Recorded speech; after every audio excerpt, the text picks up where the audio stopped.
तो हेलो विद्यार्थी मित्रों, आज हम बात करेंगे विद्यापति के दूसरे पद की। बीए पार्ट फर्स्ट सेमेस्टर जहाँ लगा हुआ है उसकी।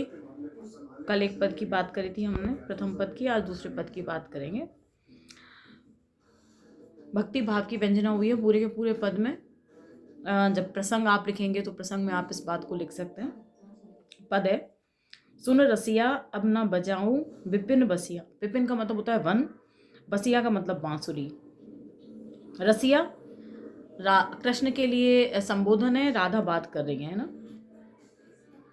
अब ना बजाओ मतलब अब मत बजाओ। अब जो विद्यापति हैं वो राधा के माध्यम से इस बात को कह रहे हैं कि हे रसिक सुनो, अब तुम वन में बांसुरी मत बजाओ, क्योंकि बांसुरी बजाओगे तो मुझे सभी काम छोड़कर तुम्हारे पास आना पड़ेगा। इसलिए अब तुम बांसुरी मत बजाओ, और ऐसा होगा तो समाज देखेगा कि मैं आपसे मिलने के लिए जा रही हूँ। बार बार चरणारविंद गही, गही मतलब पकड़कर, चरणारविंद का मतलब चरण कमल की बात हो रही है। सदा रह बनी दसिया, दसिया मतलब दासी बन करके। कह रही है राधा कि मैं सदा तुम्हारे चरण कमलों को पकड़कर तुम्हारी दासी बनकर रहूंगी, अर्थात सदैव आपकी शरण में रहूंगी। कि छलहु की होएब के जाने वृथा होए कुल हंसिया। कुल मतलब मेरे कुल की, हंसिया मतलब हंसी होगी संसार भर में। छल मतलब कौन किसको छल रहा है, कौन किसको धोखा दे रहा है। अब क्या होगा, कह रही है कि कौन किसको छल रहा है, कौन किसको धोखा दे रहा है, अब न जाने क्या होगा, और इस संसार में बेकार ही मेरी कुल की बदनामी होगी। अर्थात कहना चाहते हैं कि मैं तुमसे प्रेम करने से पहले क्या थी और तुमसे प्रेम करने के बाद क्या हो गई हूँ। संपूर्ण संसार में मेरी कुल की बदनामी फैल गई है। अनुभव ऐसन मदन भुजंगम हृदय मोर गैल डसिया।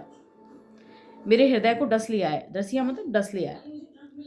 ऐसन मतलब ऐसा लगता है मुझे। भुजंगम मतलब सर्प की बात हो रही है, और मदन मतलब कामदेव, यानी कामदेव रूपी सर्प ने। कह रहे मुझे ऐसा लगता है कि कामदेव रूपी सर्प ने मेरे हृदय को डस लिया है। यही कारण है कि प्रेम की भावना उत्पन्न हो गई है। नंद नंदन तु सरन्ना त्यागब बलु जग होए दुर्जसिया। दुर्जसिया मतलब दुर्यश, संसार भर में बदनामी फैल जाना। जग मतलब संसार में, त्यागब मतलब नहीं त्यागूंगी, ना मतलब नहीं, शरण मतलब शरण को, तु मतलब तुम्हारी। नंदनंदन कृष्ण के लिए आए, हे कृष्ण चाहे संसार में मेरी कितनी भी बदनामी क्यों न हो, मैं तुम्हारी शरण को नहीं त्यागूंगी। अर्थात क्या मैं तुम्हारी शरण में आ गई हूँ और मैं तुम्हें छोड़कर नहीं जाऊंगी, चाहे संसार में कितना ही अपयश मुझे प्राप्त हो जाए। विद्यापति कहे सुनु बनितामती। बनिता यानी रमणियों में, मणि मतलब श्रेष्ठ। तोर मुख जीतल, तुम्हारे मुख ने जीत लिया है, ससिया मतलब चंद्रमा को। कवि विद्यापति इस बात कह रहे हैं कि हे राधा तुम रमणियों में श्रेष्ठ हो, सुनो तुम्हारे मुख ने चंद्रमा को भी जीत लिया है। अर्थात तुम्हारे मुख का सौंदर्य चंद्रमा से भी कैसा है, श्रेष्ठ है। उसके बाद कह रहे हैं धन्य धन्य तोर भाग ग्वारिन हरि भजू।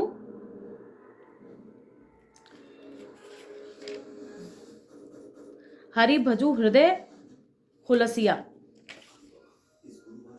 कह रही हैं कि हे ग्वालिन तुम्हारा भाग्य धन्य है, अर्थात तुम बहुत भाग्यशाली हो, और तुम क्या करो, उल्लास पूर्वक श्री कृष्ण का भजन करो।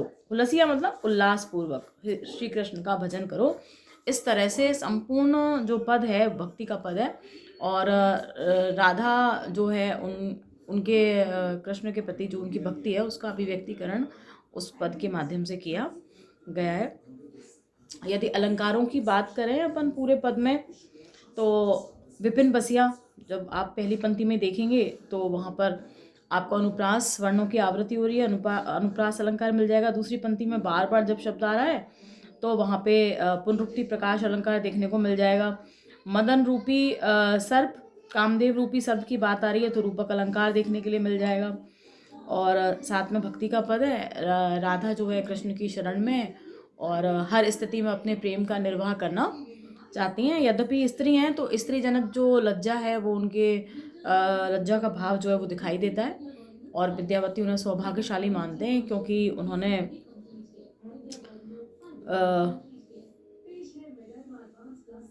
उनका जो सौंदर्य है, उनका जो रूप है, उन्होंने कृष्ण को आकर्षित कर लिया है अपनी तरफ।